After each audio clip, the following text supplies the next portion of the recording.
Hey everybody, and thanks for tuning in to the Ephrata Community Church weekly podcast. Conversation with our pastors and leaders meant to continue encouraging you to know God, know freedom, know purpose, and make a difference. Hey, thanks for joining us for today's podcast. I'm Pastor Chris, and I'm here with Pastor Mark. Pastor Mark. Hey, one thing you might not know about Mark is Mark was actually my youth pastor when I was a teenager. So that should really inform a lot of things for you. It's like, I always thought there might be something, but I wasn't quite sure. Mark, you actually served as my youth leader, or for the youth leader as the youth pastor here at Ephrata Community Church for how many years? I'm not exactly sure. I would guess maybe 7 years or so, something like that. I'm not sure. But I do remember you being in the youth group, and thank God he didn't pick everything up that I did. But he's taken the youth group further than what I could. But I just want you to notice what Mark said there. He said, I can't quite remember how long. It must have been such a traumatic experience that you actually blocked some of it out. But yeah, Mark did serve as my youth leader, and actually I worked alongside our lead pastor, Kevin Eshelman, in the student ministry as well. So just an incredible honor to learn from these men of God. And of course, it's great to be here today with you sharing in this week's podcast. So we would like to talk a little bit about what was shared this past weekend with Kevin, a message that he brought to us entitled Life After Tuesday. Well, here we are. It's Wednesday. It's Life After Tuesday. What do you say, Mark? well, we're past Tuesday. Everyone was waiting for this day.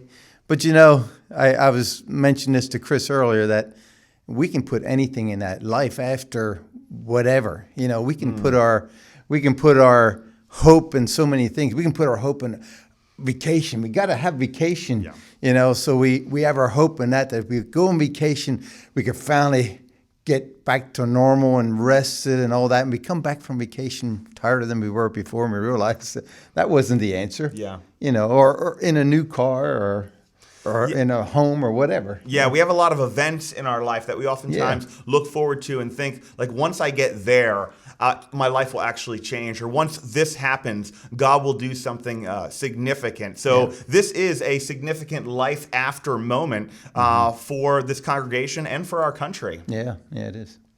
Yeah. So Pastor Kevin encouraged us this weekend around two major points. He talked about how it's important to place people above politics, and he also talked about the importance of staying the course. Mark, do you want to talk about one of those?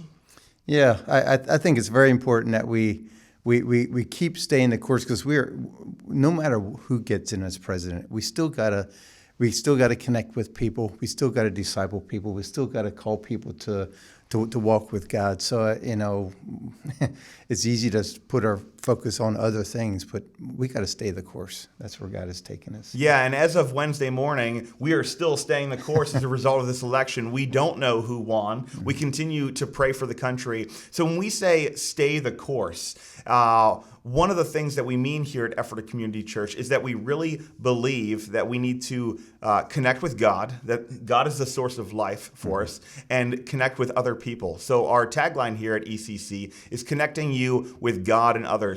When we think about 2020 and all of the craziness that has come in 2020, staying the course for us means staying focused on that call, on that mission that God has given us to actually be connected with Him and to stay connected with other people. Yeah, it's sure easy to get off of that this year. Yep. You know, and I think Kevin brought it up, that not necessarily being a year of vision that we thought we'd see future vision, but it's actually for us to refocus. And it was a test, I think, this year for us. Are we going to keep our focus on God, or is all of this other craziness with elections and COVID, is that going to get our attention? Yeah, that's one of the things Kevin shared this weekend as he talked about vision, talked about this idea of corrective vision and what the Lord might be doing in our hearts to actually help us stay the course and keep our eyes focused on Him. It can be very easy, like you said, there's always life after for something, and to think that next thing will kind of solve the problem or will address the concern. And we should be actively involved. I mean, right now we're in the middle of a faith work series, and we're talking about how our faith actually actually works in us and then through us in the culture around us. So we should be engaged, but to ultimately keep our eyes fixed on where it should be with God. And I had recently been having a conversation with another pastor as we were just talking about staying the course and what life after something looks like, and just was expressing how easy it can become in our culture to look for like a big moment to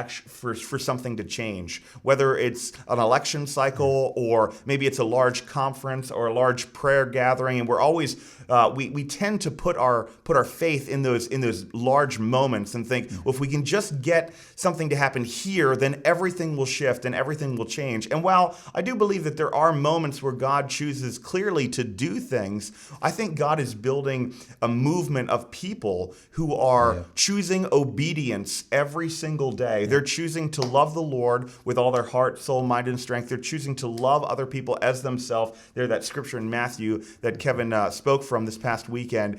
God's building a movement of people who are choosing obedience every single day. And that's where we're really going to see transformation, both in our hearts, in the congregation, but also in our country. Mm-hmm. A lot of times we can, that verse in Matthew, a lot of times we can say, well, I love God with all my heart. But, it says all your heart, soul, and mind. And don't we let our feelings kind of control where we go a lot of times, and it says we got to do it with all of our soul, with all of our minds. If our minds are getting, we start carrying depression or anxiety, and all that affects our mind. And we have to realize we got to love God with all of our mind, with all of our emotions and everything we got to love God with. And it's so easy to get sucked into different things that are going on around us. So we got to stay that course. It really is. Mark, earlier you had shared a story with me of a moment for you, I think, and Marlene, a moment where you were thinking something would happen and something different happened. And why don't you go ahead and just share that? I was sharing with Chris about, back when we bought this new minivan. You had to get a new minivan, and we got a new Ford Aerostar. Back in 1987. This was cool. I remember that, by the way. You were riding in that. I was riding in that for youth events from time to time. And it was blue and silver, so it was cool, And anyway, we had it maybe a month or two, and Martine was doing some thrift shopping somewhere, and she had it parked in the parking lot, and this guy with a rototiller was rototillering alongside the parking lot, and it got out of control, and it went up and hit the door of my van and put all kinds of dents and scratches in my new van that was a month old. And it kind of irritated me because I like driving around this new vehicle. And I realized, I remember when God reminded me, it's just a vehicle. It's just a vehicle. Anyway, we got it fixed, painted and all that. But silver is one of the hardest colors to match. And that door, every time I washed it, if I looked down alongside, other people maybe didn't notice it, but I looked down the side of that van, that the door was always a little bit different color of silver. Yeah. And I always had, it was always a reminder of me that it's just a van. Stay focused on this. We got this to haul the family around, to haul youth around. It's serving the purpose. Let's keep the focus. Yeah, let's keep the priority on what it should actually be on. But there, I imagine in the moment, it was hard. Yeah, it was. And there again, I had my focus on, boy, if I had a new vehicle, this will be so good. This will meet my needs, and I'll feel good about myself and all this and that. And already it was messed up, so. Honestly, it strikes a little home the day after the election as we think about where have we placed our hope. So we just want you to feel encouraged, and we want to just come together and be able to pray and agree together that God is our priority, that as a church family, we are going to stay the course and continue to pursue God for transformation in our hearts, in our families, in our communities, and in our country. No matter what happens, we're headed true north.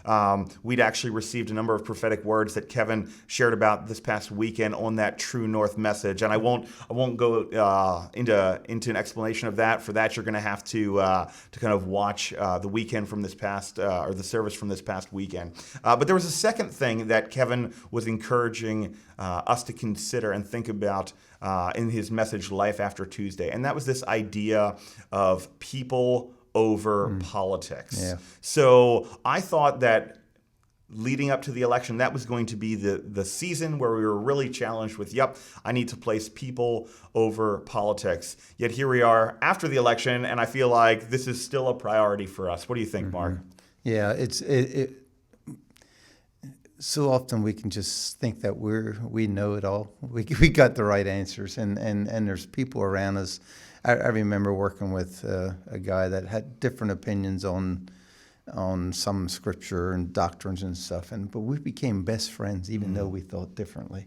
And politics this year can definitely, there's such a hard line between the two, but we need to learn to love those people. We need to learn someone that thinks differently. There's things in everyone there's truth in everyone. Yeah. And we gotta break down that wall. We gotta walk together. And I seen even with COVID and the politics, I felt like it brought a lot of friction in the church. And it's time we say we got to get on the same page, and we got to move forward. Yep. And I feel like God is already doing that, but I think we got to make sure we press into that. Sure. So when I think about placing people above politics, Kevin had challenged us with considering that if there was a relationship in our life that had been fractured as a result of political stress in this season, he challenged the congregation to go and fix that relationship, address that relationship, make that relationship right. Doesn't mean we have to agree with the person, right, but to fix the damage in that relationship before Tuesday. And I remember sitting in the service this weekend just feeling like, wow, that is an incredibly challenging word, I think, for all of us. And one of the things I was thinking about in just preparation for the podcast today, and I want to challenge everyone watching this, is that today is Wednesday. Tomorrow is Thursday. The next day is Friday. And you might be thinking, duh, that's pretty obvious. But what I'm thinking about is what an incredible season we have right now for testimonies in the life of the church. So the way the church responds in this hour of either highlighting and prioritizing politics or people is an incredible testimony to the world around us. Mm-hmm. I can't control, and we can't control, what the whole church does in the United States. But what will I do over the course of the next couple days? What will you do over the course of the next couple days that will actually prioritize people and loving people and caring for people and demonstrating the heart of God, which is a humble, self-sacrificing, loving, gracious heart? How will we demonstrate that heart towards other people in this season? So where everybody is clamoring and grasping for power and for their opinion to be right and for their perspective to actually hold true. And we want the truth to come out from this election season, undoubtedly. We live in an amazing country where we're allowed to vote. But in a short season, in the next couple days, in the next week, as people are clamoring to get what they think they should have, what would it look like for the church to actually just step up and in humility love, serve, care, show graciousness towards other people, actually show that they love God by loving other people just like they care for themselves? And that's the main way to shine our light. I mean, that's how the world's going to see us, that we're different. Because of our love for each other. You know, they will know that we're Christians because of our love, right? Absolutely. For each other. And absolutely. Well, hey, hope you get a chance, if you have not already, to check out Pastor Kevin's word, Life After Tuesday, from this past weekend. We're praying for you as you just go out into society, go out into culture, go out into your jobs and in your neighborhoods, and let the love and light of God shine through you. We're praying for you. Be blessed. Mark, any final words? I say it's always life after Tuesday. Next week there's another Tuesday, right? And there's always life after Tuesday. Just keep pressing on. That's right. Stay the course. That's a good word. Thanks, Mark. And thanks again for joining us. Hey, thanks again for joining us today. We hope that you've been encouraged by listening and that you'll join us again next week. You can listen to previous episodes, find additional resources, and of course, learn more about us by visiting EphphatACommunityChurch.com.